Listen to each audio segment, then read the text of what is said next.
All right, let's talk oil. Today we are counting down the top 5 countries with the most of it. We're talking about hundreds of billions of barrels just waiting underground.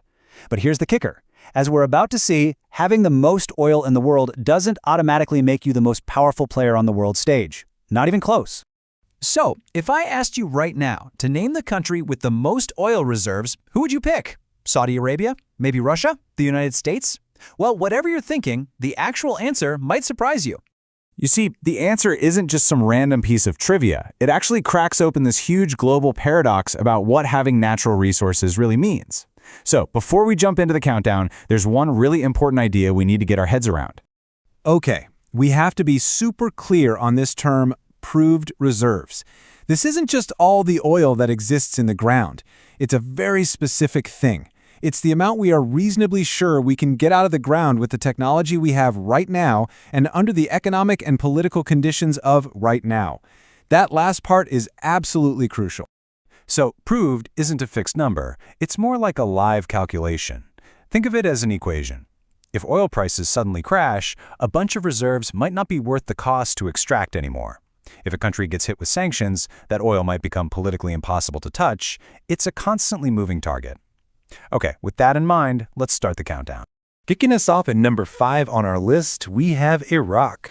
Iraq is sitting on a colossal 148.8 billion barrels of proved reserves. For a country like Iraq, oil isn't just some resource. It is the absolute engine of the entire national economy. Now, Iraq has these massive, relatively easy-to-get-to onshore fields, especially around areas like Basra and Kirkuk. But here's the challenge. Turning all those barrels underground into actual, stable wealth for the country, well, that depends on things like infrastructure, investment, and political stability, all of which have been incredibly shaky for decades. All right, moving on to number 4. This is where we really start to see how forces outside a country's borders can be just as important. The geopolitical factor takes center stage with Iran. Iran comes in with roughly 157.2 billion barrels of proved reserves. So just like Iraq, it's a giant in terms of what's underground. But its story has been powerfully shaped by what's happening on the world stage. For years, international sanctions have put a major chokehold on Iran's ability to bring in foreign investment and sell its oil on the open market. So even though it's sitting on some of the largest reserves in the world, its production and its sales have been seriously held back. It's a perfect example of how what's in the ground is only half the battle. Coming in at number 3 is a country you might not have expected to see this high on the list, Canada. And its story is all about a very unique kind of extraction puzzle. Yup. Canada is holding an incredible 170.5 billion barrels of proved reserves. That makes it a true energy heavyweight and, fun fact, the biggest foreign oil supplier to the United States. But it's the type of oil it has that makes its situation completely different. See, something like 97% of Canada's reserves aren't the liquid crude oil you're probably picturing. It's locked away in what are called oil sands. This oil is actually a super thick, heavy substance called bitumen. It has to be either mined or steamed out of the ground and then go through a ton of processing. All of that means it's more expensive to produce and comes with some serious environmental debates, which adds a whole other layer of complexity. And now we get to number 2. This is the country that most people probably assumed would be number 1. Let's talk about Saudi Arabia, because it represents the classic model of how you turn oil reserves into real global power. Saudi Arabia is sitting on an absolutely immense 266.2 billion barrels. For decades, this nation has been the undisputed king of the oil world, and for a very, very good reason. What makes Saudi Arabia so special isn't just the sheer size of its reserves. It's the strategic control it has. It has these vast fields of cheap, easy-to-extract conventional oil. This lets it act as the world's swing producer.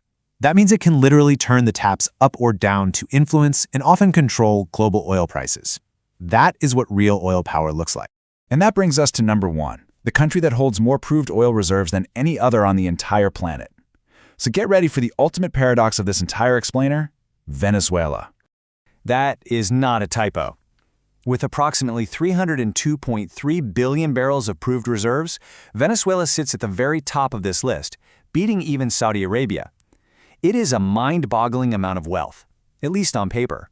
But, and this is a massive but, just like with Canada, there's a geological catch. A huge chunk of Venezuela's oil is extra heavy crude. It's really difficult and expensive to extract and then refine. It takes enormous amounts of investment and very specific technology to turn it into something valuable. And this right here, this is the whole tragic paradox. On one side of the ledger, you've got the world's largest oil reserves. On the other side, you've got the reality, a catastrophic collapse in production after years of underinvestment, political turmoil, and just straight-up mismanagement. Venezuela is the ultimate proof that having oil in the ground and having a functioning oil industry are two completely different things. So let's just run that surprising list back one more time. At number 1, we have Venezuela, followed by Saudi Arabia, then Canada, Iran, and Iraq. It's a lineup that really makes you rethink what resource wealth actually means. And this really is the single most important takeaway from all of this. Proved reserves are not a magic money button. They're just a snapshot in time, a reflection of what we think is possible to pull out of the ground based on today's prices, today's technology, and today's politics. Which leaves us with one last big question. If just having oil in the ground doesn't decide a country's fate, what will?